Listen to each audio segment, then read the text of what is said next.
Well, as you can tell by the title of the video, y'all know what's coming. So I'll answer the quick questions. No, I'm not quitting trucking. And no, I'm not quitting YouTube. But it is definitely time for a break. What you talking about? What you talking about? What you talking about? What you talking about, Willis?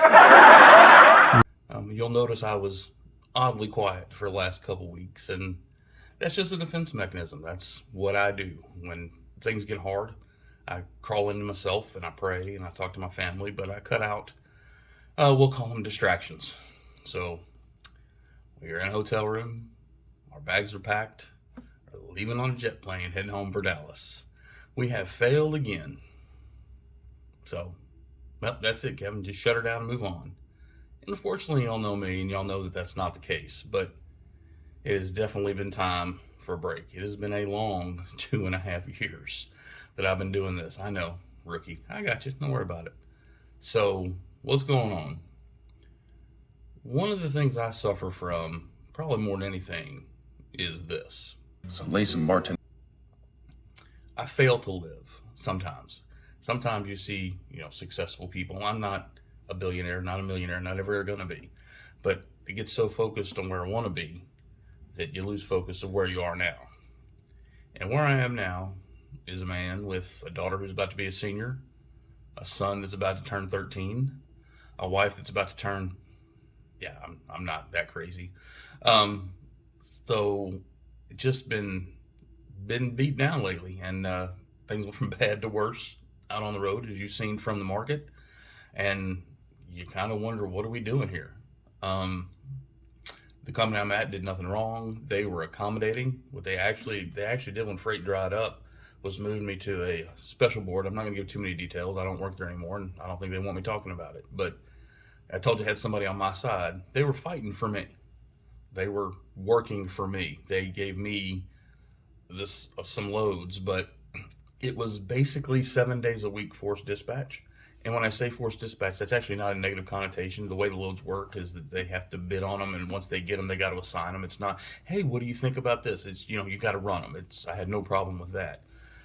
Boy, but it made me realize why I don't want to go local. It was long days and quick days, and it made me a lot of money. It definitely was good financially, but it was not how I wanted to live. It's not the lifestyle that I've chosen to live. And with this market and everything going on, and I had a guy, subscriber, ask, and he was like, hey, what do you mean by freight? And I'll give you an example. When I was in Georgia, there was a load that she told me about that was 42,000 pounds going 700 miles, tolls, hills, mountains up north from Georgia to Ohio. And it was paying, they were asking $1,400. She said, what do you think? I said, let's get $1,700, $1,800, $2 a mile for a load that heavy with that time window, we're gonna have to run. Let's see if we can get more. She 30 seconds later said, never mind, somebody booked it for $1,300. I mean, there are people booking loads for less than they're asking for just to get loads right now, and that just made it incredibly hard. And yes, I could have ridden it out. Definitely could have ridden it out. I was making money, but it became very clear, very apparent very quickly that there are people out here, I guess, I tried to shortcut the system. And, you look at the people who are, in my opinion, some of the guys that are successful out here, the Trucking with Tays, the Johnson's Logics, the Travis Kinleys. They worked hard, saving money, they bought a truck. If they quit where they're at now, they take the truck and they go do something else. When you're in a lease or lease purchase, you don't have that option most of the time. And it being very apparent that I was not going to be able to do this for 5 years. It was a 5-year lease, which lowers your weekly payment. But I don't think that's the way I wanted to go. And one of the things that I have said, disagree, whatever, is when you realize you're on the wrong road, you need to get off of it. You're going the wrong way, you need to get off of it. Now, what is funny, and people say, well, you say what you want to say. The short amount of time I was here, I saved some money. We made really good money in January and February. It tanked in March. But again, being financially set up the way we are, it wasn't even about the money. It was about, right now this is not the lifestyle that I want to lead.